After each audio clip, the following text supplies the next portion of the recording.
Question 1. Governance review demonstrates that a colleague in another department at the Southland Department of Motor Vehicles requires immediate access to a specific driver's licensing history to investigate a potential fraud case. Your colleague states they have a verbal authorization from their supervisor, but cannot provide written documentation at this moment. What is the most appropriate course of action to ensure regulatory compliance with the Southland Driver and Vehicle Services Act?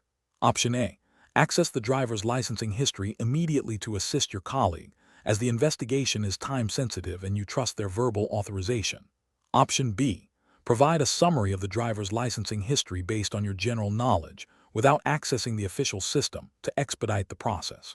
Option C. Contact your colleague's supervisor directly to confirm the verbal authorization before proceeding with the information request. Option D. Inform your colleague that you cannot provide the information without a formal written request submitted through the authorized channels, as stipulated by the Southland Driver and Vehicle Services Act, and advise them on the correct procedure. The correct answer is D. Inform your colleague that you cannot provide the information without a formal written request submitted through the authorized channels, as stipulated by the Southland Driver and Vehicle Services Act, and advise them on the correct procedure. Explanation. Scenario analysis. This scenario presents a professional challenge because it requires balancing the immediate need for information with the strict privacy regulations governing driver information in Southland. The temptation to quickly access data for a perceived urgent need must be tempered by a thorough understanding of legal and ethical boundaries.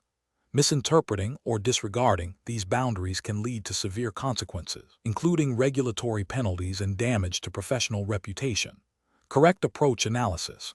The correct approach involves adhering strictly to the Southland Driver and Vehicle Services Act, SDVSA, and its associated privacy protocols. This means initiating a formal request through authorized channels, providing a legitimate and documented reason for needing the information, and awaiting official approval before accessing any personal driver data. This method ensures compliance with the legal framework designed to protect individual privacy, preventing unauthorized access and misuse of sensitive information. It upholds the principle of data minimization and purpose limitation, ensuring that information is accessed only when necessary and for a clearly defined, lawful purpose. Incorrect approaches analysis. Accessing the driver's information without a formal request, even with the intention of assisting a colleague, constitutes a breach of the SDVSA.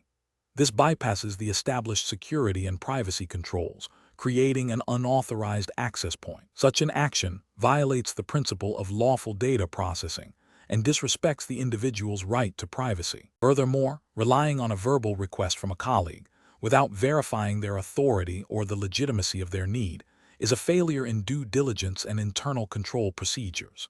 This could facilitate data misuse or breaches if the colleague's request is not properly authorized or if the information is subsequently mishandled. Finally, assuming that the information is readily available and can be shared informally undermines the entire regulatory framework designed to safeguard driver data. It suggests a disregard for the legal obligations and ethical responsibilities associated with handling personal information. Professional reasoning. Professionals in Southland must adopt a proactive approach to regulatory compliance. This involves understanding the specific provisions of the SDVSA, particularly those related to data access and privacy. When faced with a request for personal information, the decision-making process should be as follows. 1. Identify the nature of the request and the type of information sought. 2. Consult the relevant legislation, SDVSA, and internal policies to determine the lawful basis for accessing such information. 3. If a legitimate need exists, follow the prescribed formal request procedures, ensuring all required documentation and justifications are provided. 4. If the request does not meet the legal or policy requirements for access, politely but firmly decline, explaining the regulatory constraints. 5. Always prioritize data privacy and security over expediency or informal requests. Question 2. Stakeholder feedback indicates a need to reinforce the importance of upholding the integrity of the Southland driver's test. An examiner is conducting a road test for a new applicant. Midway through the test, the applicant mentions they are running late for an important appointment and asks if the test can be shortened or if a few less critical maneuvers can be skipped. The examiner is aware of the applicant's apparent confidence, and the test is progressing smoothly. What is the most appropriate course of action for the examiner to ensure regulatory compliance and public safety? Option A. Overlook minor driving errors or be more lenient in scoring to expedite the remainder of the test, as the applicant seems eager to finish. Option B. Agree to shorten the test by skipping a few less critical maneuvers to accommodate the applicant's schedule, given their apparent confidence. Option C. Engage in a brief conversation with the applicant to acknowledge their time constraints before proceeding with a potentially shortened test. Option D. Continue with the full, standard Southland driver's test, objectively assessing all required maneuvers and documenting performance according to established protocols. Correct answer is D. Continue with the full, standard Southland driver's test, objectively assessing all required maneuvers and documenting performance according to established protocols. Explanation. Scenario analysis. This scenario presents a professional challenge due to the inherent conflict between a driver's desire to expedite their licensing process and the regulatory mandate to ensure public safety through thorough testing. Examiner must navigate this pressure while upholding the integrity and fairness of the Southland driver's test. The challenge lies in recognizing and responding appropriately to subtle attempts to influence the testing process without compromising the examiner's professional judgment or the established testing protocols. Correct approach analysis. The best professional practice involves maintaining strict adherence to the established Southland driver's test protocols and regulations. This means conducting the entire test as scheduled, objectively assessing the driver's performance against the official criteria, and documenting all observations accurately, regardless of any perceived urgency or attempts at persuasion. This approach is correct because it directly aligns with the primary objective of the Southland driver's test, which is to ensure all licensed drivers possess the necessary skills and knowledge to operate a vehicle safely on Southland roads, thereby protecting public safety.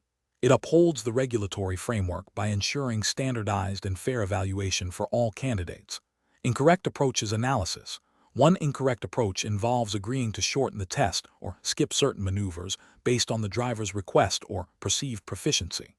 This is a regulatory failure because it deviates from the mandated testing procedures outlined by the Southland Department of Motor Vehicles. It compromises the integrity of the test by not providing a comprehensive evaluation of the driver's abilities, potentially leading to the licensing of an unsafe driver. Ethically, it is a breach of impartiality and fairness. Another incorrect approach is to overlook minor errors or to be overly lenient in scoring because the driver expresses a sense of urgency or offers a compliment. This is a failure to adhere to the objective scoring criteria established for the Southland driver's test. It introduces bias into the evaluation process, undermining the reliability and validity of the test results. This can lead to a driver being deemed competent when they are not, posing a risk to themselves and others on the road. A further incorrect approach is to engage in a lengthy discussion with the driver about their personal circumstances or reasons for needing the license quickly, thereby distracting from the assessment.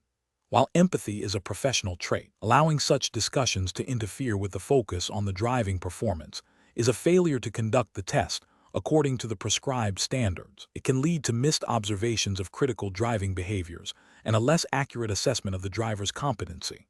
Professional reasoning. Professionals in this role should employ a decision-making framework that prioritizes regulatory compliance and public safety above all else. This involves 1. Understanding and internalizing the specific regulations and testing protocols of the Southland driver's test. 2. Maintaining professional detachment and objectivity throughout the testing process. 3. Recognizing and politely, but firmly redirecting any attempts to influence the test or deviate from the established procedures. 4. Documenting all observations and decisions accurately and impartially. 5. Seeking guidance from supervisors or regulatory bodies if faced with ambiguous or challenging situations. Question 3. The performance metrics show a significant increase in discrepancies between recorded vision test results and actual test outcomes during driver's license renewals in Southland. What is the most appropriate regulatory compliance action to address this issue? Option A. Classify the discrepancies as minor administrative errors and implement a general policy of random spot checks on renewal records. Option B. Initiate a comprehensive audit of the vision testing process, including personnel training, equipment calibration, and data entry procedures, to identify and rectify the root cause of the discrepancies, implementing corrective actions as necessary. Option C. Immediately revoke the licenses of all drivers whose renewal records show any vision test discrepancy, pending further review. Option D. Implement a mandatory, universal retesting of vision for all drivers who renewed their licenses in the past year, regardless of the nature of the discrepancy. Correct answer is B. Initiate a comprehensive audit of the vision testing process, including personnel training, equipment calibration, and data entry procedures, to identify and rectify the root cause of the discrepancies, implementing corrective actions as necessary. Explanation. The performance metrics show a concerning trend in Southland's driver licensing renewal process, specifically regarding the accuracy of recorded vision test results. This scenario is professionally challenging because it directly impacts public safety and the integrity of the licensing system. Inaccurate vision test results could lead to unqualified drivers operating vehicles, increasing the risk of accidents. Furthermore, it raises questions about the reliability of the licensing authority's data and processes. Careful judgment is required to balance efficiency with the paramount need for accuracy and public safety. The best approach involves a thorough review of the data to identify the root cause of the discrepancies. This includes cross-referencing the recorded results with the original test sheets, examining the training and certification of the personnel administering the tests, and assessing the calibration and maintenance of the vision testing equipment. If systemic issues are identified, immediate corrective actions must be implemented, such as retraining staff, recalibrating equipment, or revising testing protocols. This approach is correct because it directly addresses the integrity of the licensing process by ensuring that only drivers who meet the required vision standards are issued or have their licenses renewed. This aligns with the Southland Road Traffic Act, which mandates that all drivers must meet specific health and vision requirements to ensure road safety. The focus is on proactive identification and resolution of systemic flaws to prevent future occurrences and uphold regulatory compliance. An incorrect approach would be to dismiss the discrepancies as minor clerical errors without further investigation. This fails to acknowledge the potential public safety implications and the regulatory requirement for accurate record keeping under the Southland Road Traffic Act. It also neglects the ethical obligation to ensure that all licensed drivers meet the necessary safety standards. Another incorrect approach would be to immediately suspend the licenses of all individuals whose records show a discrepancy, without a proper investigation into the cause. While seemingly decisive, this action could unfairly penalize individuals and would not address the underlying systemic issues within the licensing process. This could lead to public outcry and undermine trust in the licensing authority, potentially violating principles of fairness and due process. A third incorrect approach would be to implement a blanket policy of retesting all drivers who have had their licenses renewed within a specific period, without first identifying the source of the errors. This would be an inefficient and potentially costly measure that does not guarantee the resolution of the problem and could place an undue burden on drivers and the licensing authority. It fails to demonstrate a commitment to understanding and rectifying the root cause of the issue, which is essential for sustainable regulatory compliance. Professionals should employ a systematic decision-making process that prioritizes data-driven investigation, adherence to regulatory mandates for accuracy and safety, and ethical considerations for public well-being. This involves forming a dedicated team to investigate, gathering all relevant evidence, consulting with relevant stakeholders, and developing a remediation plan that is both effective and compliant with Southland's road traffic legislation. Question 4. Benchmark analysis indicates that a driver operating a heavy vehicle in Southland is approaching the end of their permitted driving hours and is experiencing signs of fatigue, with a critical delivery deadline looming. What is the most appropriate and legally compliant course of action? Option A. Continue driving to complete the delivery, but inform the dispatcher that a break will be taken as soon as possible. Option B. Continue driving to complete the delivery without informing anyone about the fatigue or the approaching end of driving hours. Option C. Immediately cease driving and contact the dispatcher to explain the situation and request alternative arrangements for the delivery. Option D. Continue driving to complete the delivery, promising to take the required rest break immediately afterward. The correct answer is C.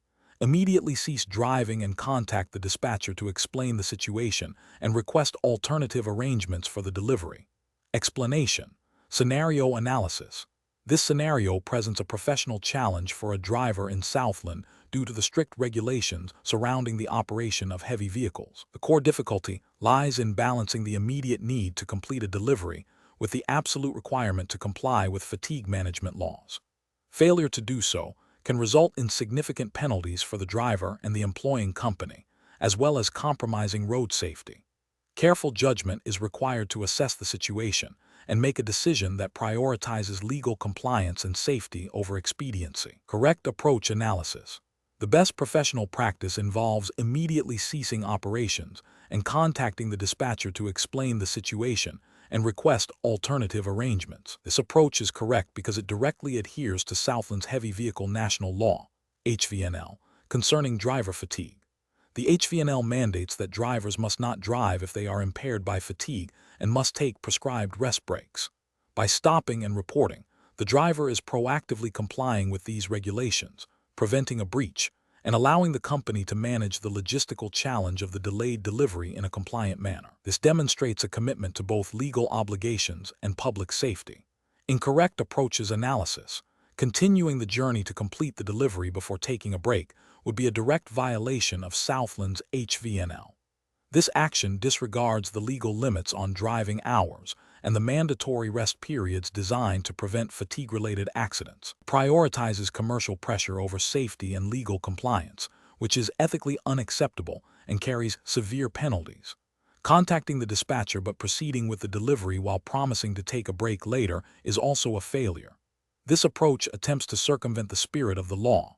The HVNL requires rest breaks to be taken when fatigue is a risk, not as an afterthought. This still places the driver and other road users at risk of fatigue-related incidents and constitutes a breach of the regulations.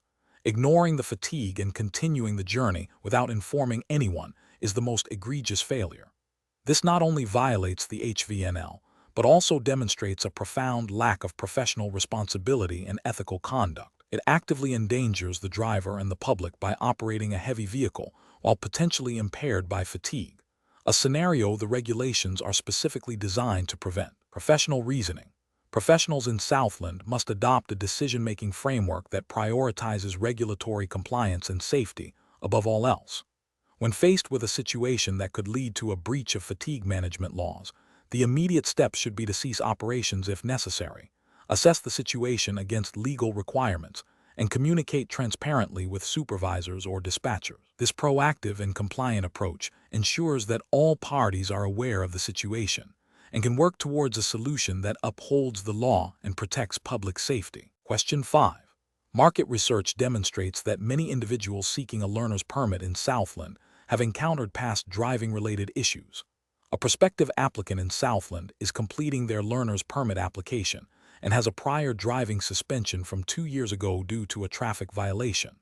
They are unsure whether to disclose this suspension, as they believe it was a minor incident and may not be discovered. Which of the following approaches best adheres to regulatory compliance and ethical conduct for this applicant? Option A. Fully disclose the prior driving suspension, including the reason and duration, on the learner's permit application. Option B. Omit the prior driving suspension from the application, assuming it will not be discovered. Option C. State that the suspension was due to a minor administrative error without providing supporting documentation or further explanation. Option D. Provide a vague description of the suspension, such as a brief lapse in driving privileges, without specifying details. The correct answer is A. Fully disclose the prior driving suspension, including the reason and duration, on the learner's permit application. Explanation. Scenario analysis.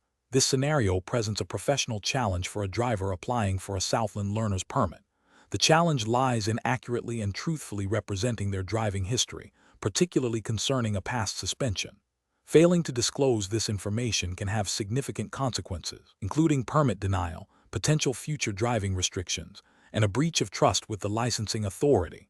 Careful judgment is required to ensure compliance with Southland's licensing regulations. Correct approach analysis. The best professional practice involves a complete and truthful disclosure of all relevant information on the learner's permit application, including any past driving suspensions. This approach aligns with the core principles of regulatory compliance and honesty mandated by the Southland Department of Motor Vehicles, DMV. The Southland Motor Vehicle Act, Section 15(b), explicitly requires applicants to disclose any prior license suspensions or revocations. By providing this information upfront, the applicant demonstrates integrity and allows the DMV to make an informed decision based on their complete driving record. As required by law, incorrect approach is analysis. Failing to mention the past suspension, assuming it will not be discovered, is a direct violation of the Southland Motor Vehicle Act, Section 15(b). This constitutes a misrepresentation of facts to a government agency, which can lead to severe penalties, including the denial of the permit and potential criminal charges for providing false information. Providing a vague or incomplete description of the suspension, such as only stating a brief lapse in driving privileges, without specifying the reason or duration, is also a failure to comply with the spirit and letter of the law. Southland DMV requires specific details to assess the applicant's suitability to drive. This incomplete disclosure can be interpreted as an attempt to mislead the authorities, leading to similar consequences as outright omission. Claiming the suspension was due to a minor administrative error without providing supporting documentation or explanation, and hoping it will be overlooked, is another unacceptable approach. While administrative errors can occur, the onus is on the applicant to provide evidence and a clear explanation. Without this, it is still a failure to fully disclose, and the DMV is obligated to investigate such discrepancies, potentially leading to permit denial. Professional reasoning. Professionals in any licensing application process should adopt a proactive and transparent approach. The decision-making framework involves understanding the specific requirements of the governing body, in this case, the Southland DMV, identifying all relevant information that needs to be disclosed, and presenting that information accurately and completely. When in doubt about what needs to be disclosed, it is always best to err on the side of caution and provide more information rather than less. Consulting the official regulations or seeking clarification from the licensing authority is a prudent step. Question 6. Benchmark analysis indicates that a driver in Southland observes a pedestrian on the side of a busy highway appearing disoriented and stumbling. What is the most appropriate and legally compliant course of action for the driver? Option A. Immediately stop the vehicle in the travel lane to get the pedestrian's attention and offer help. Option B. Honk the horn repeatedly to alert the pedestrian to the danger of their location. Option C. Safely pull over to the shoulder in a well-lit area, activate hazard lights, and then cautiously approach the pedestrian to assess their condition and offer assistance. Option D. Continue driving and assume the pedestrian will find their own way or that someone else will assist them. The correct answer is C. Safely pull over to the shoulder in a well-lit area, activate hazard lights, and then cautiously approach the pedestrian to assess their condition and offer assistance. Explanation. Scenario analysis. This scenario presents a professional challenge because it requires a driver to balance the immediate need to assist a distressed individual with the overarching legal and safety obligations mandated by Southland provincial traffic laws. The driver must make a rapid judgment call that prioritizes safety and compliance while also demonstrating civic responsibility. The complexity arises from the potential for misinterpretation of the situation, the risk of personal liability, and the need to adhere to specific reporting requirements. Correct approach analysis. The best professional approach involves immediately stopping the vehicle in a safe location, activating hazard lights, and then assessing the situation from a safe distance before approaching. This approach is correct because it directly aligns with Southland's Highway Traffic Act, which mandates drivers to stop and render assistance in case of an accident or if a person appears to be in distress. But crucially, it also emphasizes the paramount importance of personal safety and avoiding further hazards. By first ensuring the safety of oneself and other road users, the driver fulfills their legal duty to assist without creating additional risks. This proactive safety measure is implicitly supported by the general duty of care expected of all road users in Southland. Incorrect approaches analysis. Stopping abruptly in the middle of the highway without assessing the safety of the location or activating hazard lights is an incorrect approach. This action directly violates Southland's Highway Traffic Act regarding safe stopping procedures and could create a significant hazard for other vehicles, potentially leading to further accidents. Approaching the individual immediately without any safety precautions, such as checking for traffic or assessing the environment, is also an incorrect approach. This disregards the driver's personal safety and could expose them to unforeseen dangers, which is contrary to the principle of responsible assistance. Continuing to drive without stopping, assuming the situation is not serious, is incorrect because it fails to meet the legal obligation to stop and offer assistance when a person appears to be in distress, as stipulated by Southland's Highway Traffic Act. This demonstrates a disregard for the well-being of others and a failure to uphold civic duty. Professional reasoning. Professionals should employ a decision-making framework that prioritizes safety, followed by legal compliance and then ethical considerations. In this context, the framework involves 1. Immediate safety assessment. Is it safe to stop? 2. Legal compliance. What does Southland law require in this situation? 3. Risk mitigation. How can I assist without creating further danger? 4. Appropriate action. Execute the safest and most legally compliant course of action. This structured approach ensures that all critical factors are considered, leading to a responsible and lawful response. Question 7. Benchmark analysis indicates that a commercial vehicle driver in Southland is preparing for a long-haul delivery and has been provided with a load manifest that, upon initial review, appears to be close to the maximum permissible gross vehicle weight for the intended route according to Southland's Road Transport Act. What is the most responsible course of action for the driver to ensure regulatory compliance? Option A. Rely on the shipper's declaration of weight as accurate and proceed with the delivery without further checks. Option B. Proceed with the journey as planned, assuming the load is within the legal limits as indicated by the manifest, as verifying exact weight is time-consuming. Option C. Attempt to adjust the load distribution within the trailer to make it appear less heavy, hoping to avoid scrutiny from enforcement officers. Option D. Consult the Southland Road Transport Act and its regulations for specific weight limits applicable to the vehicle and route. And if the load is found to be potentially over the limit, take steps to rectify the situation before commencing the journey. The correct answer is D. Consult the Southland Road Transport Act and its regulations for specific weight limits applicable to the vehicle and route, and if the load is found to be potentially over the limit, take steps to rectify the situation before commencing the journey. Explanation. Scenario analysis. This scenario presents a professional challenge for a driver operating a commercial vehicle in Southland. The core issue revolves around ensuring compliance with Southland's specific regulations regarding vehicle weight limits and the potential for environmental damage from exceeding these limits. A driver must exercise careful judgment to balance operational demands with legal and ethical responsibilities, understanding that non-compliance can lead to significant penalties and safety risks. Correct approach analysis. The best professional practice involves proactively identifying and mitigating potential non-compliance. This means the driver should have consulted the Southland Road Transport Act and its associated regulations concerning maximum permissible vehicle weights for the specific route and vehicle type before commencing the journey.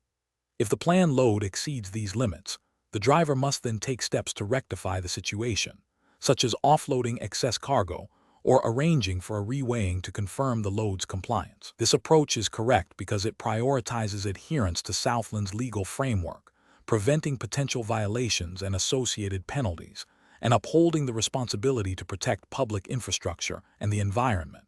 Incorrect approaches analysis.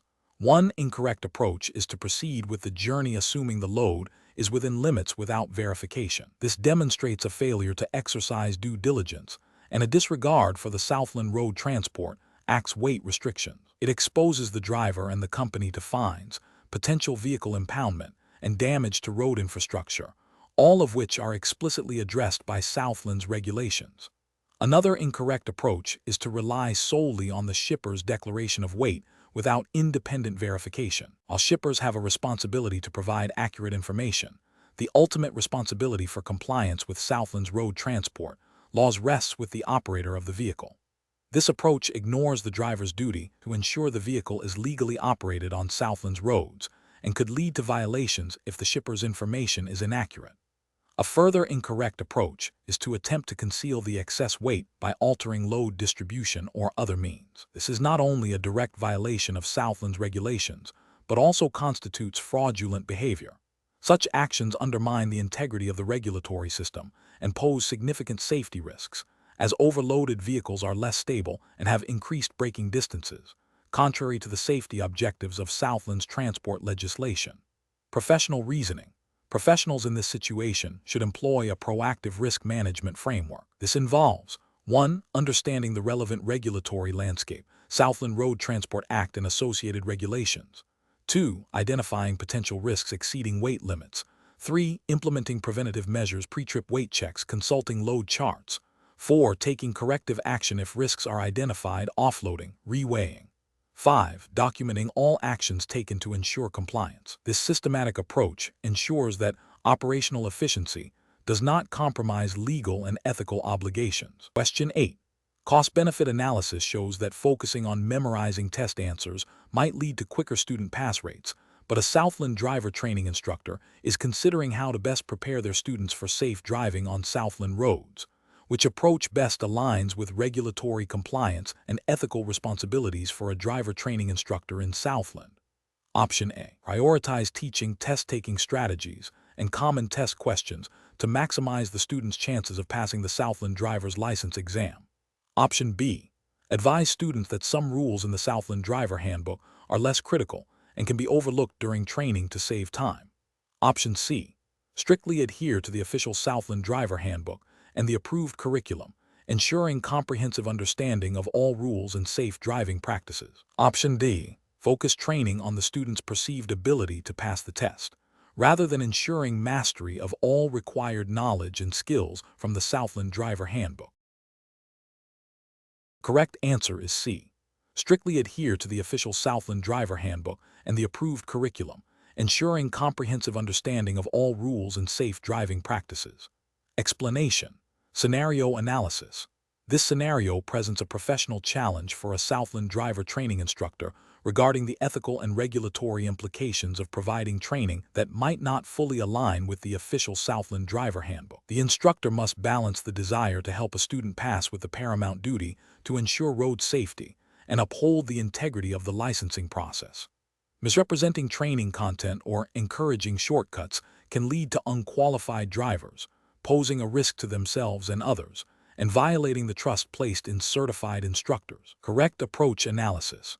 The best professional practice involves adhering strictly to the official Southland Driver Handbook and the curriculum approved by the Southland Department of Motor Vehicles. This approach ensures that all students receive comprehensive and accurate training on road rules, safe driving techniques, and hazard perception as mandated by Southland law.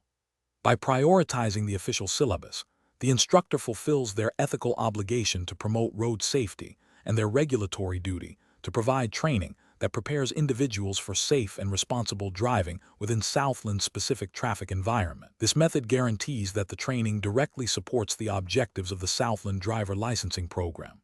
Incorrect approaches analysis.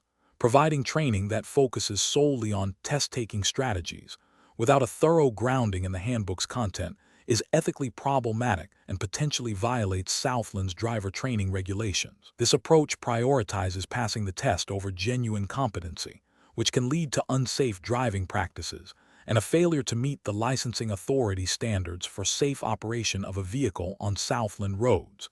It undermines the purpose of the licensing process, which is to ensure a minimum standard of safety. Suggesting that certain rules in the Southland Driver Handbook are less important or can be bent during training is a direct contravention of regulatory requirements. All rules and guidelines within the handbook are established for safety and legal compliance on Southland's roadways. Encouraging students to disregard or minimize any aspect of the official curriculum demonstrates a lack of professional integrity and a disregard for the law, potentially leading to dangerous driving behaviors and a failure to meet the licensing requirements. Focusing exclusively on the student's perceived ability to pass the test without ensuring they have mastered all the required knowledge and skills from the Southland Driver Handbook is irresponsible. This approach neglects the instructor's duty to educate and assess competency comprehensively. It risks licensing individuals who may be able to pass a specific test, but lack the fundamental understanding and skills necessary for safe driving in real-world Southland conditions, thereby failing to uphold public safety. Professional reasoning. Professionals in driver instruction must adopt a decision-making framework that prioritizes regulatory compliance and ethical conduct. This involves 1. Understanding and internalizing the official curriculum and regulations, Southland Driver Handbook, and Department of Motor Vehicles guidelines. 2. Assessing student needs against these established standards, not against the perceived ease of passing a test. 3. Communicating clearly with students about the importance of mastering all aspects of the curriculum for their safety and legal compliance. 4. Refusing to engage in practices that circumvent or undermine the official licensing process. 5. Maintaining professional development to stay current with Southland's traffic laws and best practices in driver education. Question 9. The monitoring system demonstrates an inconsistency regarding a driver's valid Class G license status in Ontario, showing a suspension that is not reflected in the driver's physical permit. What is the most appropriate regulatory compliance action to take? Option A. Focus solely on troubleshooting the monitoring system to ensure its accuracy, without immediately addressing the driver's individual record until the system is confirmed to be functioning correctly. Option B. Initiate a comprehensive review of all available documentation, including physical permits, electronic records, and any official correspondence from the Ontario Ministry of Transportation, to identify and rectify the discrepancy in the driver's official record. Option C. Contact the driver directly to inform them of the discrepancy and request they provide proof of their valid license, placing a temporary flag on their record until resolved. Option D. Immediately update the driver's official record to reflect the suspension indicated by the monitoring system, assuming the system is the most current source of information. The correct answer is B. Initiate a comprehensive review of all available documentation, including physical permits, electronic records, and any official correspondence from the Ontario Ministry of Transportation, to identify and rectify the discrepancy in the driver's official record. Explanation.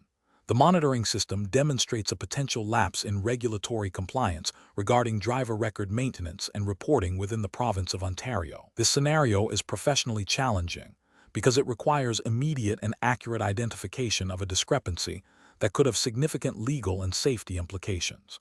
The driver's history is a critical component of road safety, and any inaccuracies or omissions can lead to unqualified individuals operating vehicles, potentially endangering the public. Careful judgment is required to determine the appropriate course of action to rectify the situation and prevent future occurrences, ensuring adherence to the Ontario Highway Traffic Act and associated regulations.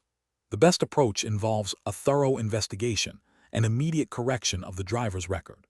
This entails cross-referencing the electronic monitoring system's data with all available physical and digital documentation pertaining to the driver's licensing, endorsements, and any reported infractions or suspensions. Once the discrepancy is confirmed, the driver's official record must be updated accurately and promptly according to the procedures outlined by the Ontario Ministry of Transportation. Furthermore, a review of the monitoring system's data input and retrieval processes should be conducted to identify the root cause of the error and implement corrective measures to prevent recurrence. This proactive and meticulous approach ensures compliance with the Ontario Highway Traffic Act's requirements for accurate record-keeping and reporting, upholding the integrity of the licensing system and public safety. An incorrect approach would be to ignore the discrepancy, assuming it is a minor system glitch. This fails to acknowledge the legal obligation to maintain accurate driver records as mandated by the Ontario Highway Traffic Act.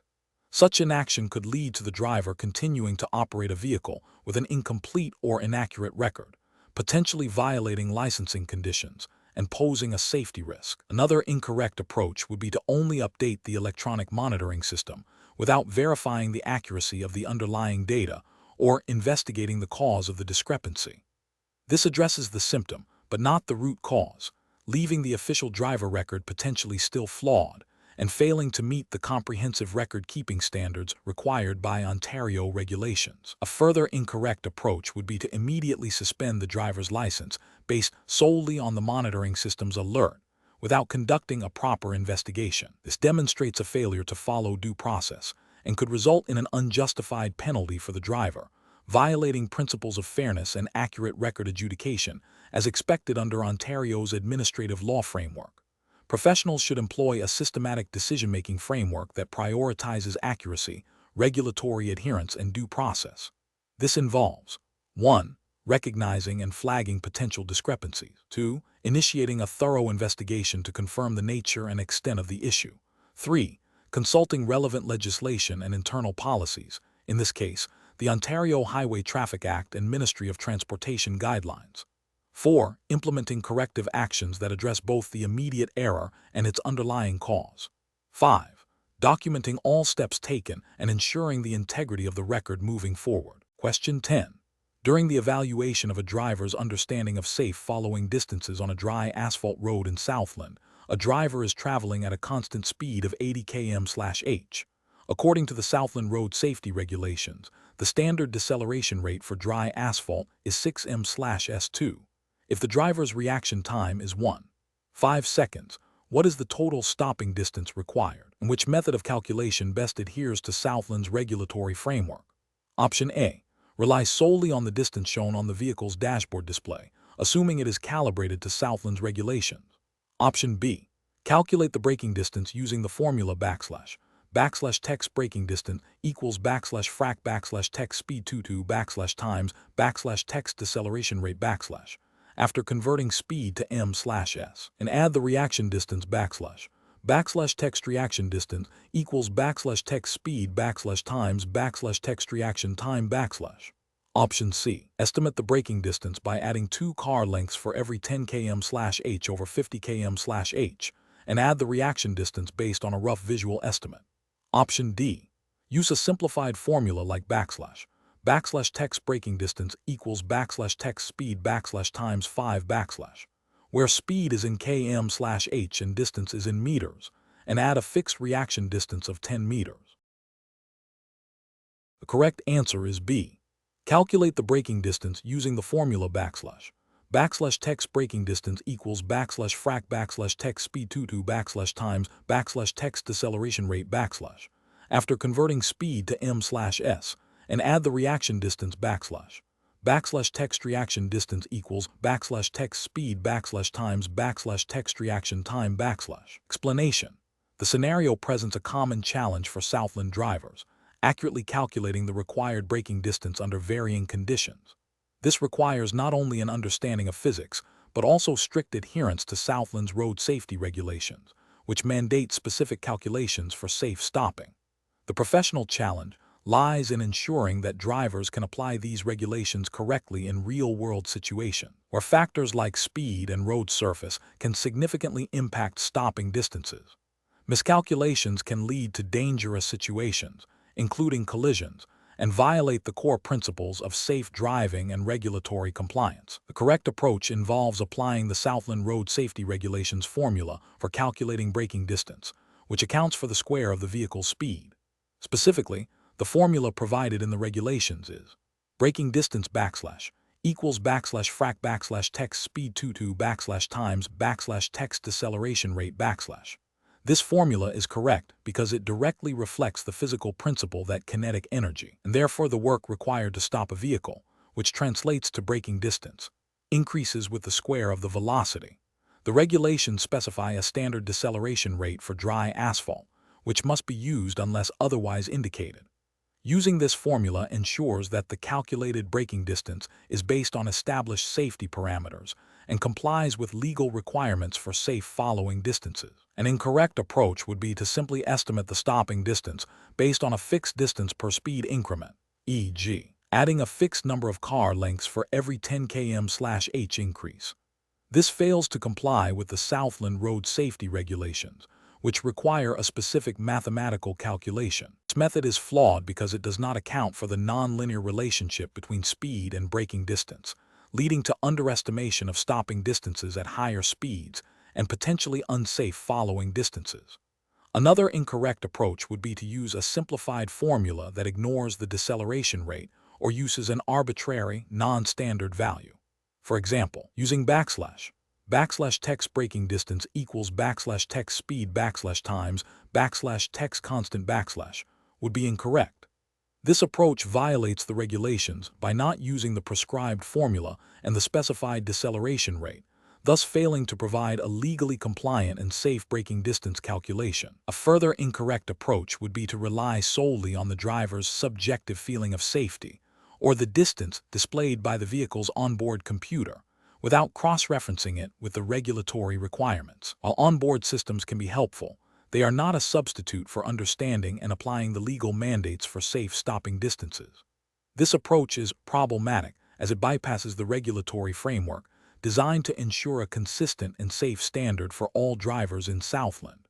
Professionals should approach such calculations by first identifying the relevant Southland road safety regulations. They must then accurately extract the speed of the vehicle and the prescribed deceleration rate for the given road conditions. The next step is to meticulously apply the formula provided in the regulations, ensuring all values are correctly substituted and the calculation is performed accurately.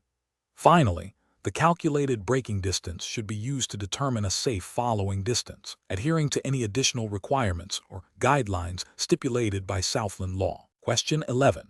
What factors determine the appropriate response for a driver in Southland who witnesses a person in apparent medical distress on the side of the road while they are en route to an important appointment?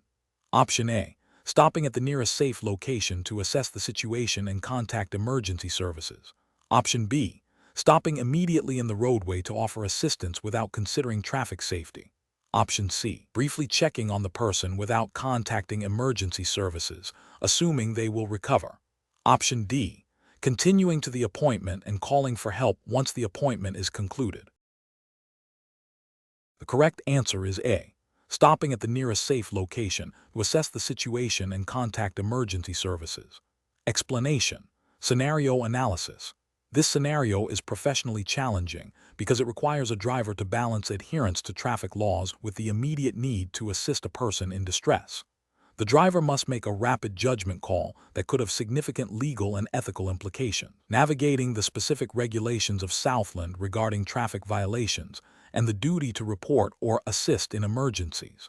The pressure of the situation, coupled with the potential for a traffic infraction, demands careful consideration of legal obligations and ethical responsibilities. Correct approach analysis.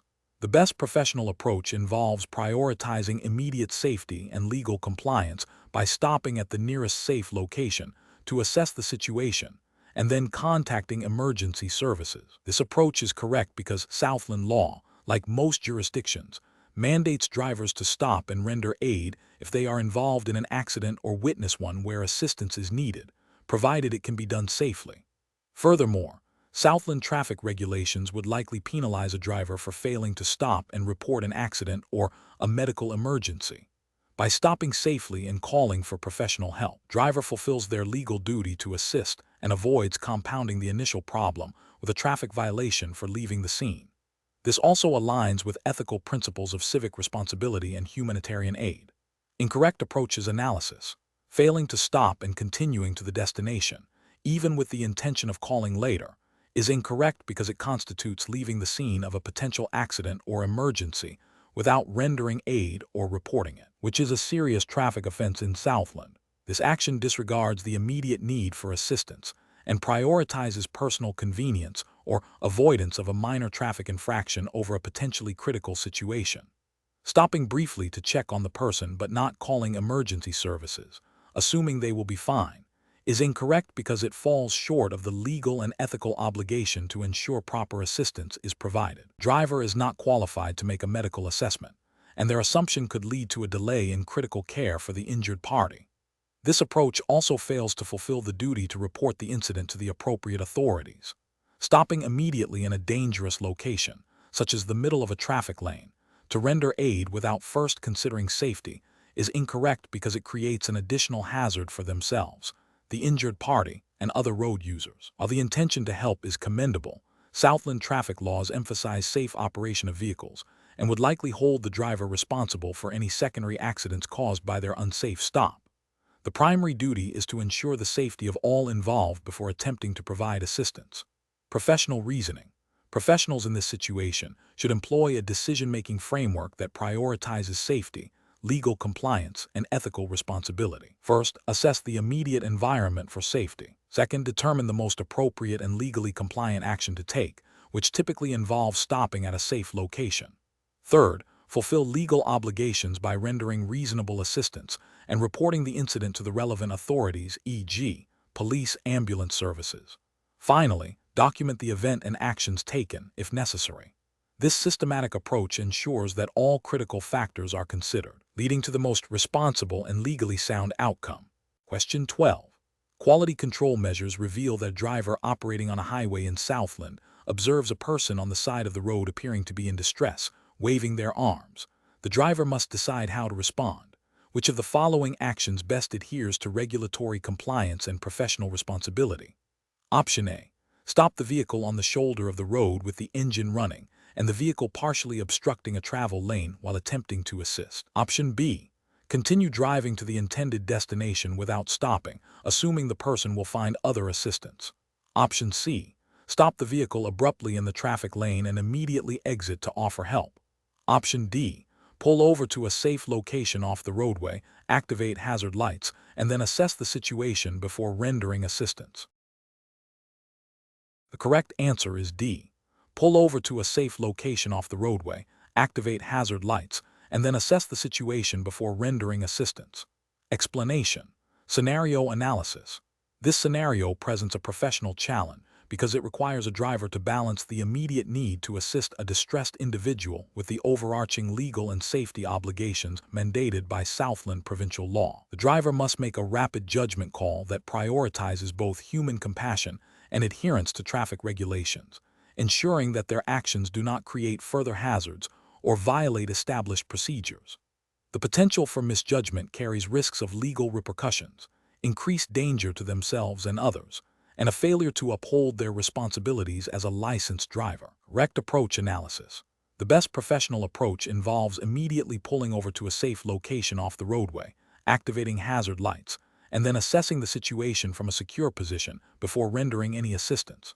This approach is correct because it directly aligns with Southland's Highway Traffic Act, which emphasizes the importance of ensuring the safety of oneself and other road users when stopping or assisting. By moving the vehicle to a safe location, the driver minimizes the risk of being struck by passing traffic and avoids obstructing the flow of the highway. This allows for a more controlled and safer assessment of the situation and the individual's needs, ensuring that any assistance provided does not compromise road safety or create new hazards. Incorrect approach is analysis. Stopping abruptly in a traffic lane and immediately exiting the vehicle to assist the individual is professionally unacceptable. This action directly violates Southland's Highway Traffic Act concerning safe stopping procedures and creates an immediate hazard for other vehicles, potentially leading to accidents. It prioritizes immediate intervention over road safety, which is a regulatory failure. Ignoring the distressed individual and continuing to drive to the destination is also professionally unacceptable. While it maintains compliance with traffic flow, it demonstrates a failure of basic civic duty and ethical responsibility to assist someone in apparent distress, which, while not explicitly a traffic violation in all circumstances, falls short of expected professional conduct and community responsibility. Pulling over to the side of the road but leaving the engine running and the vehicle partially in the travel lane while attempting to assist is also professionally unacceptable. This approach still poses a significant risk to other drivers and the assisting driver, as it does not fully remove the hazard from the roadway and could lead to collisions or impede emergency services. It represents a partial adherence to safety protocols, but remains a regulatory and ethical compromise. Professional reasoning. Professionals should employ a decision-making framework that prioritizes safety first, followed by regulatory compliance and then ethical considerations. When faced with a situation requiring a judgment call, the process should involve 1. Assessing immediate safety risks to oneself and others. 2. Identifying relevant legal and regulatory requirements, e.g., safe stopping, hazard warnings. 3. Evaluating the nature of the distress and the potential for assistance. 4. Taking the safest and most compliant course of action that allows for appropriate assistance. In this case, the safest and most compliant action is to secure the vehicle and then assess the situation. Question 13. The control framework reveals that Mr. Henderson, a recent graduate of the Southland Safe Drivers Program, has received a speeding ticket while driving in Southland. As a representative of Southland Safe Drivers, what is the most appropriate course of action to advise Mr. Henderson regarding this traffic violation? Option A. Advise Mr. Henderson to leverage his past association with Southland safe drivers to inquire about having the ticket expunged without a formal legal process. Option B. Advise Mr. Henderson to disregard the ticket and assume it will eventually be dismissed if not immediately addressed. Option C. Advise Mr. Henderson to simply pay the fine promptly to avoid any further complications or demerit points. Option D. Advise Mr. Henderson to review the details of the ticket, understand the potential consequences under Southland's Road Traffic Act, and explore his legal options for addressing it. Correct answer is D. Advise Mr. Henderson to review the details of the ticket, understand the potential consequences under Southland's Road Traffic Act, and explore his legal options for addressing it. Explanation. The control framework reveals a scenario where a driver, Mr. Henderson, has been issued a speeding ticket in Southland. The challenge lies in determining the appropriate course of action for the driving school, Southland Safe Drivers, to advise Mr. Henderson, considering the regulatory environment of Southland and the ethical obligations of a driving school. This scenario requires careful judgment to balance client support with adherence to Southland's traffic laws and the driving school's professional standards. The best approach involves advising Mr. Henderson to understand the implications of the ticket and to consider his options within the Southland legal framework. This includes acknowledging the ticket, understanding the potential consequences such as demerit points or increased insurance premiums, and exploring legal avenues like contesting the ticket if he believes it was issued in error. Southland's Road Traffic Act mandates that all drivers comply with speed limits and that penalties are applied for violations. A driving school has a professional responsibility to promote safe and legal driving practices. Therefore, guiding Mr. Henderson to engage with the legal process responsibly, rather than ignoring or circumventing it, aligns with both regulatory compliance and ethical conduct. This approach respects the law, empowers the client with knowledge, and upholds the driving school's reputation as a promoter of responsible driving. Advising Mr. Henderson to simply pay the fine without understanding the full implications or exploring potential defenses is problematic. While paying the fine resolves the immediate financial penalty, it fails to educate the client on the broader consequences of traffic violations under Southland law, such as the accumulation of demerit points, which can lead to license suspension. This approach neglects the educational mandate of a driving school. Suggesting Mr. Henderson ignore the ticket and hope it goes unnoticed is a direct violation of Southland's legal obligations. Failure to respond to a traffic citation can lead to more severe penalties, including license suspension and potential warrants for arrest, which are serious legal repercussions. This approach demonstrates a disregard for the law and exposes the client to significant legal jeopardy, undermining the driving school's credibility. Recommending that Mr. Henderson use his connection with the driving school to try and have the ticket dismissed without a legitimate legal basis is unethical and potentially illegal. This implies attempting to exert undue influence or circumvent the proper legal channels for contesting a ticket. Such actions would violate principles of fairness and due process and could expose both Mr. Henderson and the driving school to disciplinary action or legal consequences under Southland's laws regarding obstruction of justice or bribery. Professionals should approach such situations by first understanding the specific regulations of Southland pertaining to traffic violations and the role of driving schools. They should then assess the client's situation objectively, provide accurate information about legal requirements and potential consequences, and guide the client towards responsible and lawful actions. This involves empowering the client to make informed decisions within the established legal framework, rather than offering shortcuts or encouraging noncompliance. Question 14.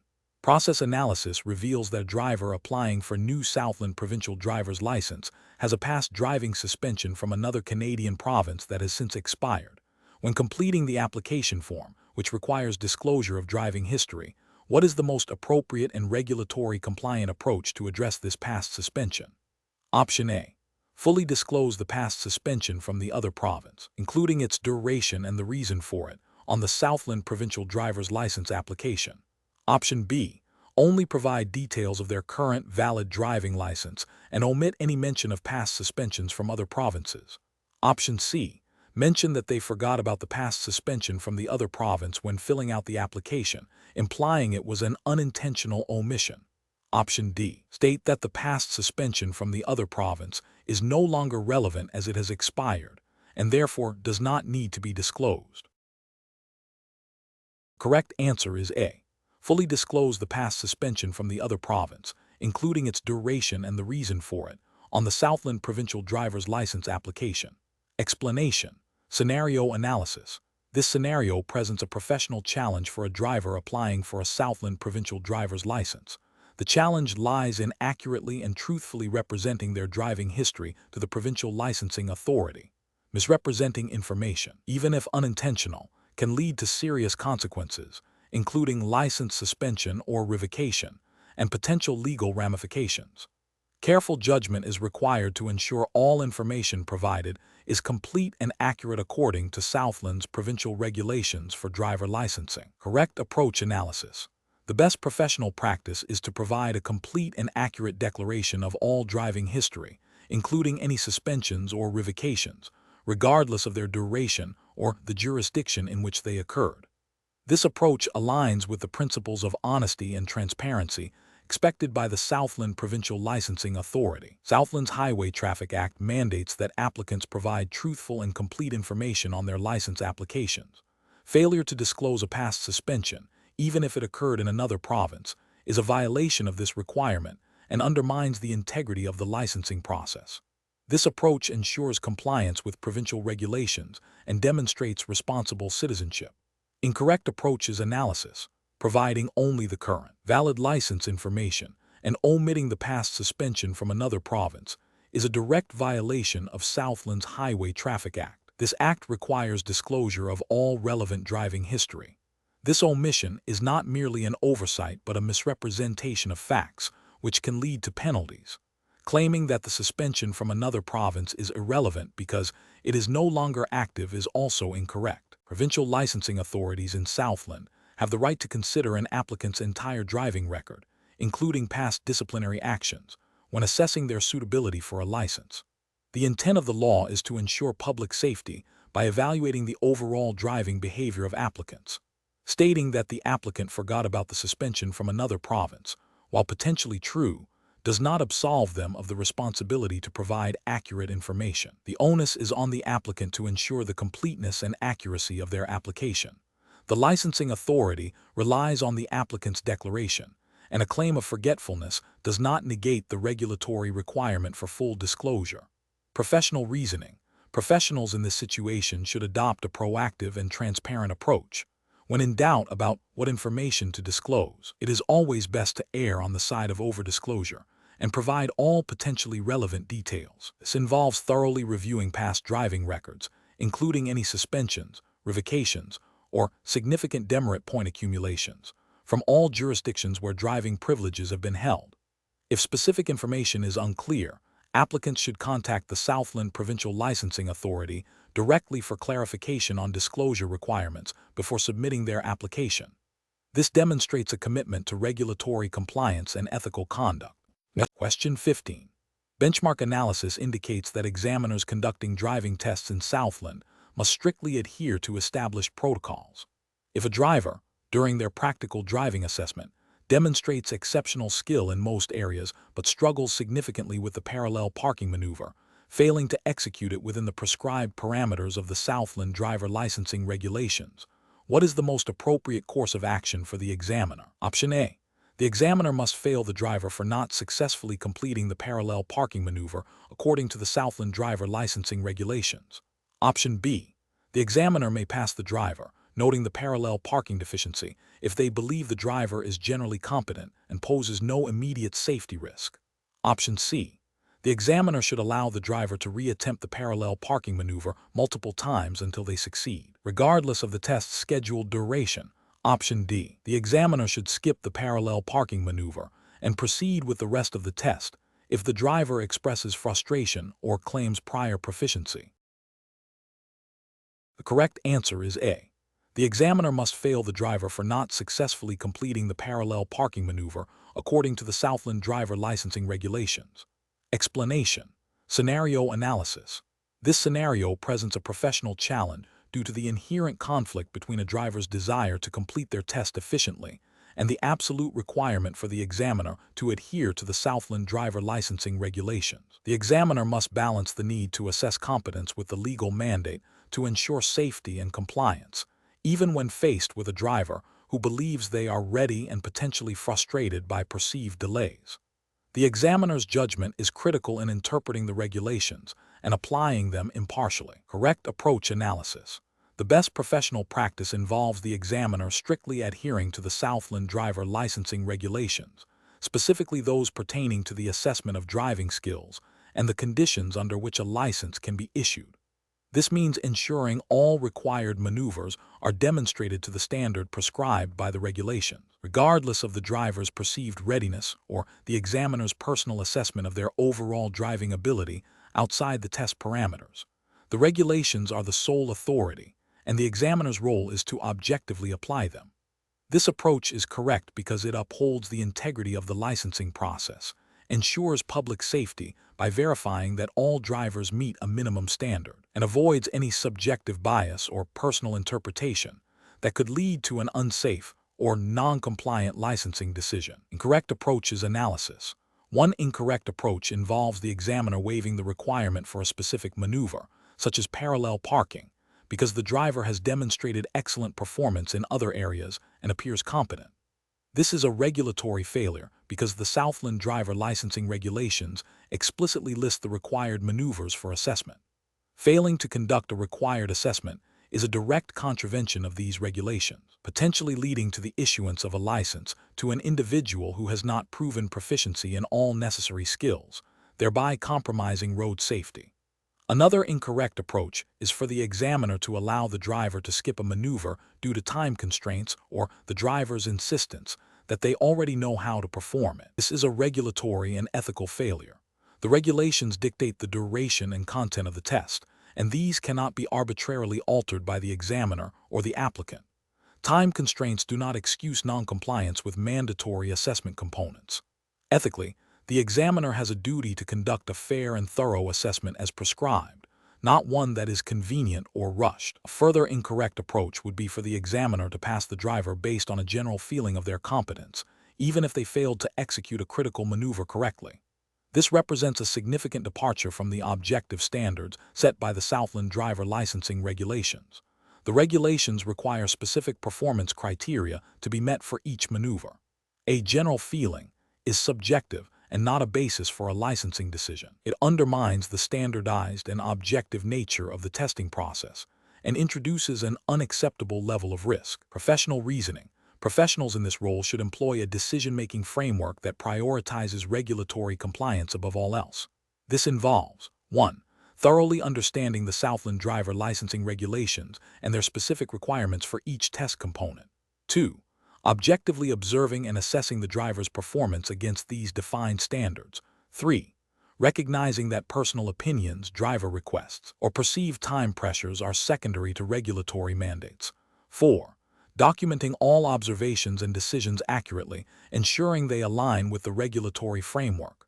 5.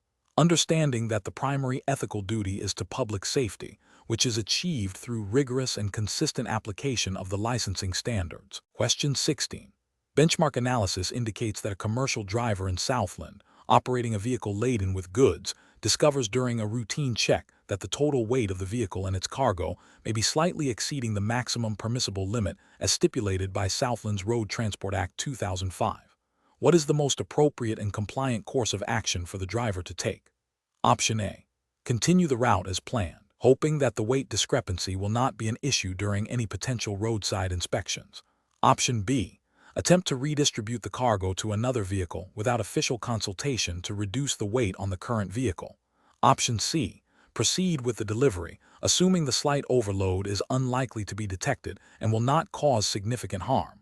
Option D. Immediately cease operations and contact dispatch or the relevant Southland Transport Authority to report the potential overload and seek further instructions. The correct answer is D. Immediately cease operations and contact dispatch or the relevant Southland Transport Authority to report the potential overload and seek further instructions. Explanation. Scenario analysis. This scenario presents a professional challenge for a driver operating a commercial vehicle in Southland. The core issue revolves around ensuring compliance with Southland's specific road transport regulations regarding vehicle weight limits and the potential for environmental damage. A driver must exercise careful judgment to balance operational efficiency with legal and environmental responsibilities, especially when faced with a situation that could lead to exceeding permissible limits. Correct approach analysis. The best professional practice involves immediately ceasing operations and contacting the relevant authorities or dispatch to report the situation and seek guidance. This approach is correct because it prioritizes adherence to Southland's Road Transport Act 2005, which strictly defines vehicle weight limits to ensure road safety and prevent infrastructure damage. By proactively reporting the potential overload, the driver demonstrates a commitment to regulatory compliance and environmental stewardship, avoiding any actions that could result in penalties or harm. This aligns with the ethical duty of a professional driver to operate vehicles safely and legally within the jurisdiction. Incorrect approach is analysis. One incorrect approach is to proceed with the delivery, assuming the slight overload is negligible and unlikely to be detected. This is professionally unacceptable because it directly violates Southland's Road Transport Act 2005, which imposes strict penalties for exceeding weight limits, regardless of the perceived severity. It also disregards the potential for increased road wear and tear, contributing to environmental degradation, which is a breach of ethical responsibility. Another incorrect approach is to attempt to redistribute the load to a different vehicle without proper authorization or assessment. This is also professionally unacceptable, as it bypasses the official channels for addressing transport compliance issues. It could lead to further complications, such as creating an unbalanced load on the second vehicle or failing to meet the original weight requirements, thereby still contravening Southland's regulations and potentially creating new safety hazards. A further incorrect approach is to ignore the weight discrepancy and continue the route, hoping for the best. This demonstrates a severe lack of professional responsibility and disregard for Southland's traffic laws. It exposes the driver and the company to significant legal repercussions, including fines, license suspension, and potential damage to the company's reputation. Ethically, it prioritizes expediency over safety and compliance. Professional reasoning. Professionals in this situation should employ a decision-making framework that prioritizes regulatory compliance and safety. This involves 1. Recognizing a potential violation, identifying any situation that might lead to a breach of Southland's laws or regulations. 2. Halting operations, immediately stopping any activity that could exacerbate the potential violation. 3. Seeking official guidance, contacting the appropriate authorities or company management for instructions. 4. Documenting the situation, keeping a record of the issue and the steps taken. This systematic approach ensures that all actions are taken within the legal and ethical boundaries of Southland's regulatory framework. Question 17. System analysis indicates a commercial driver in Southland is tasked with transporting a load of construction materials. The driver has loaded the materials onto the trailer and is preparing to depart from the depot. The driver is aware of the general GVW limits for their vehicle class in Southland, but has not independently verified the exact weight of the current load. What is the most appropriate regulatory compliance action the driver should take before commencing the journey? Option A. Proceed with the journey, assuming the load is within the legal weight based on the type of materials and trailer capacity. Option B. Rely solely on the weight declared by the construction material supplier without any independent checks. Option C. Drive to the nearest weighbridge and weigh the vehicle only if stopped by traffic enforcement. Option D. Immediately verify the exact weight of the loaded vehicle against Southland's Road Traffic Act GVW limits. The correct answer is D. Immediately verify the exact weight of the loaded vehicle against Southland's Road Traffic Act GVW limits. Explanation. Scenario analysis. This scenario presents a professional challenge for a driver operating a commercial vehicle in Southland. The core issue revolves around ensuring compliance with Southland's specific traffic and vehicle safety regulations, particularly concerning the load being transported. The driver must balance the immediate need to complete a delivery with the absolute requirement to adhere to legal weight limits to prevent damage to infrastructure, ensure public safety, and avoid penalties. Misjudging the load's weight or failing to verify it against regulatory limits can lead to serious consequences. Correct approach analysis. The best professional practice involves the driver proactively verifying the weight of the loaded vehicle against the maximum permissible gross vehicle weight, GVW, as stipulated by Southland's Road Traffic Act and associated regulations before commencing the journey. This approach demonstrates a commitment to regulatory compliance and safety. By confirming the weight, the driver ensures they are not exceeding the legal limits, thereby preventing potential fines, vehicle impoundment, and liability in case of an accident or road damage. This proactive verification is a fundamental aspect of responsible commercial driving and directly addresses the regulatory requirement to operate vehicles within prescribed weight parameters. Incorrect approaches analysis. One incorrect approach is to assume the load is within the legal weight limit based on the type of goods and the trailer capacity. This is a failure of due diligence and directly contravenes the principle of verifying compliance. Southland regulations require drivers to know and adhere to weight limits, not to make assumptions. Another incorrect approach is to proceed with the journey and address any potential weight issues only if stopped by enforcement. This demonstrates a disregard for regulatory obligations and places public safety and infrastructure at risk. It is reactive rather than proactive and invites penalties. A further incorrect approach is to rely solely on the consignor's declaration of weight without independent verification, especially if the driver has reason to suspect the declaration might be inaccurate or if the load configuration is unusual. While consignor declarations are a starting point, the ultimate responsibility for operating a compliant vehicle rests with the driver and carrier. Professional reasoning. Professionals in this situation should employ a risk-based decision-making framework. This involves identifying potential regulatory noncompliance, in this case, exceeding weight limits, assessing the likelihood and impact of such noncompliance, fines, accidents, damage, and implementing controls to mitigate these risks. The primary control is proactive verification of the vehicle's weight against Southland's legal requirements before departure. If verification is not possible on-site, the driver should seek alternative methods or consult with their dispatcher to ensure compliance before proceeding. Question 18. Benchmark analysis indicates that a driver in Southland is running late for an important appointment due to an unexpected traffic delay earlier in their journey. They are now considering their options to make up for lost time. Which of the following approaches best aligns with regulatory compliance and professional driving standards in Southland? Option A. Drive at a speed that feels comfortable and fast enough to make up time, regardless of the posted speed limit or current road conditions. Option B. Increase speed to slightly above the posted limit to try and make up for lost time, assuming law enforcement is unlikely to be present. Option C. Accelerate to the maximum speed the vehicle can safely achieve to ensure arrival at the appointment on time. Option D. Maintain the posted speed limit, even if it means arriving late and, if necessary, contact the appointment holder to inform them of the delay. Correct answer is D. Maintain the posted speed limit, even if it means arriving late, and if necessary, contact the appointment holder to inform them of the delay. Explanation. Scenario analysis. This scenario is professionally challenging because it requires a driver to balance the immediate need to reach a destination with the paramount importance of adhering to Southland's traffic laws, specifically regarding speed limits and safe driving practices. The temptation to exceed the speed limit to make up for lost time, especially when running late for an appointment, is a common pressure that can lead to unsafe and illegal actions. Careful judgment is required to prioritize safety and compliance over personal convenience. Correct approach analysis. The best professional practice involves maintaining the posted speed limit and adjusting the departure time or informing the appointment holder of the delay. This approach is correct because it directly adheres to Southland's traffic regulations, which mandate adherence to posted speed limits to ensure the safety of all road users. Ethically, it demonstrates responsibility and respect for the law, prioritizing the well-being of oneself and others over the minor inconvenience of being late.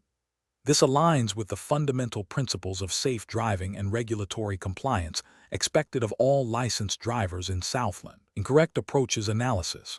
Exceeding the speed limit to make up for lost time is incorrect because it directly violates Southland's traffic laws, creating a significant safety hazard. This action disregards the established speed limits designed to prevent accidents and protect lives. It also demonstrates a failure to prioritize ethical conduct and legal compliance. Driving at a speed that is unsafe for the conditions, even if below the posted limit, is also incorrect. While technically not a violation of the posted speed limit, it fails to uphold the broader principle of safe driving, which requires drivers to adjust their speed based on factors like weather, visibility, and traffic density. This approach risks an accident due to a lack of situational awareness and responsible judgment. Relying on the hope that law enforcement will not be present is an incorrect and dangerous assumption. This approach demonstrates a disregard for the law and a willingness to take unnecessary risks, which is ethically unacceptable and legally precarious. Professional reasoning. Professionals should employ a decision-making framework that prioritizes safety and regulatory compliance above all else. When faced with time constraints, the first step is to assess if the schedule is realistic. If not, proactive communication about potential delays is the responsible course of action. If a delay occurs, the driver must then evaluate their options, always within the bounds of Southland's traffic laws. This involves accepting the consequences of being late rather than compromising safety or legality. The decision-making process should involve asking, is this action legal according to Southland law? And is this action safe for myself and others? If the answer to either question is no, the action must be avoided. Question 19. Operational review demonstrates that a driver encounters a vehicle stopped on the shoulder of a busy provincial highway in Southland, exhibiting signs of mechanical failure. What is the most appropriate and legally compliant course of action for the driver offering assistance? Option A. Stop at a safe distance, activate hazard lights, assess the situation from a safe vantage point, and then approach the driver. Option B. Pull over directly in front of the disabled vehicle to block traffic and signal for help. Option C. Attempt to direct traffic around the disabled vehicle by waving arms without stopping. Option D. Immediately stop directly behind the disabled vehicle to offer immediate assistance. The correct answer is A.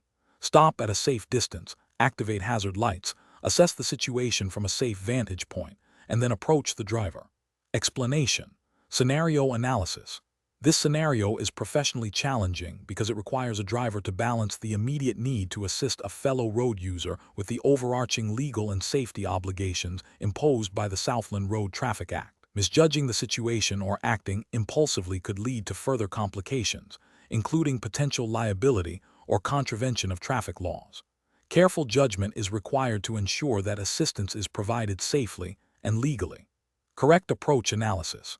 The best professional practice involves stopping at a safe distance from the disabled vehicle, activating hazard lights to warn other road users, and then assessing the situation from a safe vantage point before approaching the other driver. This approach is correct because it prioritizes the safety of all involved, including the driver offering assistance, the driver of the disabled vehicle, and other traffic on the road. Section 45 of the Southland Road Traffic Act mandates that drivers must take all reasonable precautions to avoid danger to themselves and others. Activating hazard lights is a specific requirement under Section 62 for vehicles stopped on the roadway where they may cause danger. This methodical approach ensures compliance with safety regulations and allows for a more informed decision on how to best assist without creating additional hazards. Incorrect approaches analysis. Stopping immediately behind the disabled vehicle without assessing the surrounding traffic or road conditions poses a significant risk of being struck by following traffic, especially if the disabled vehicle is in a hazardous location like a blind corner or a busy intersection. This fails to meet the reasonable precautions requirement of Section 45. Approaching the disabled vehicle directly without activating hazard lights or ensuring a safe stopping position creates a danger to oneself and other road users who may not be aware of the stopped vehicles. This directly contravenes the spirit and letter of Section 62 regarding hazard warnings. Attempting to tow the disabled vehicle without proper equipment or knowledge, or without first ensuring it is safe and legal to do so, could lead to further damage, accidents, and potential legal repercussions under Section 78 of the Southland Road Traffic Act, which governs vehicle towing and recovery. Professional reasoning. Professionals should employ a systematic approach to roadside assistance. This involves a stop, assess, act methodology. First, ensure personal safety and the safety of others by stopping at a safe distance and signaling intentions. Hazard lights. Second, assess the immediate environment and the nature of the problem without putting oneself at undue risk. Third, act to provide assistance in a manner that is both helpful and compliant with all relevant traffic laws and safety regulations. If unsure about the best course of action, or if the situation appears dangerous, contacting emergency services or roadside assistance is the most prudent step. Question 20. Strategic planning requires a driver in Southland to assess the financial implications of upcoming essential vehicle maintenance. A 2010 sedan requires new brake pads and rotors for the front wheels, a replacement exhaust manifold, and a comprehensive engine tune-up to meet Southland's roadworthiness standards. The estimated cost for parts and labor for the brake job is $350. The exhaust manifold replacement is quoted at $520. A standard engine tune-up costs $180. If the driver has $800 available for vehicle maintenance and wants to ensure they can cover all essential repairs, what is the minimum additional amount they need to budget for? Option A, $250. Option B, $430. Option C, $170. Option D, $50. The correct answer is A, $250. Explanation. Scenario analysis. This scenario presents a common challenge for drivers in Southland, managing vehicle maintenance costs within a budget while ensuring compliance with roadworthiness regulations. The professional challenge lies in balancing financial constraints with the legal obligation to maintain a safe vehicle, which directly impacts public safety and avoids potential penalties. Misjudging the cost-benefit analysis or prioritizing short-term savings over long-term safety can lead to significant repercussions. Correct approach analysis. The best approach involves accurately calculating the total projected cost of essential maintenance, including parts and labor, and comparing this to the driver's available funds. This requires obtaining realistic quotes for the necessary repairs and factoring in a contingency for unforeseen issues. By understanding the precise financial outlay required to meet Southland's vehicle safety standards, the driver can make an informed decision about whether they can afford to continue operating the vehicle legally and safely. This aligns with the Southland Road Traffic Act, which mandates that all vehicles on public roads must be maintained in a roadworthy condition, implying that drivers are responsible for ensuring their vehicles meet these standards, which includes the financial capacity to do so. Incorrect approaches analysis. One incorrect approach is to estimate the maintenance cost by simply adding the price of the cheapest available parts without considering the cost of professional installation or potential diagnostic fees. This fails to account for the full scope of expenses required to achieve roadworthiness and may lead to an underestimation of the total cost, potentially resulting in the driver operating an unsafe vehicle. Another incorrect approach is to defer essential maintenance until the vehicle breaks down completely, assuming this will be cheaper in the long run. This is a risky strategy that not only violates the spirit of the Southland Road Traffic Act's roadworthiness requirements, but also often leads to more extensive and costly repairs, as well as posing a significant safety hazard to the driver and others. A further incorrect approach is to rely solely on a visual inspection of the vehicle without consulting a qualified mechanic for a thorough assessment of mechanical components. While visual checks are important, they cannot identify internal wear or potential failures in critical systems, leading to a false sense of security and potentially overlooking serious issues that would prevent the vehicle from being roadworthy. Professional reasoning. Professionals in this situation should adopt a systematic approach. First, identify all required maintenance based on the vehicle's condition and Southland's regulations. Second, obtain detailed quotes from reputable mechanics for both parts and labor. Third, calculate the total estimated cost, including a buffer for unexpected expenses. Fourth, compare this total cost to available financial resources. If the cost exceeds available funds, the professional decision-making process involves exploring options such as seeking financing, delaying non-essential personal expenditures, or, as a last resort, considering the sale or disposal of the vehicle if it cannot be made roadworthy within financial means. This ensures compliance with legal obligations and prioritizes safety.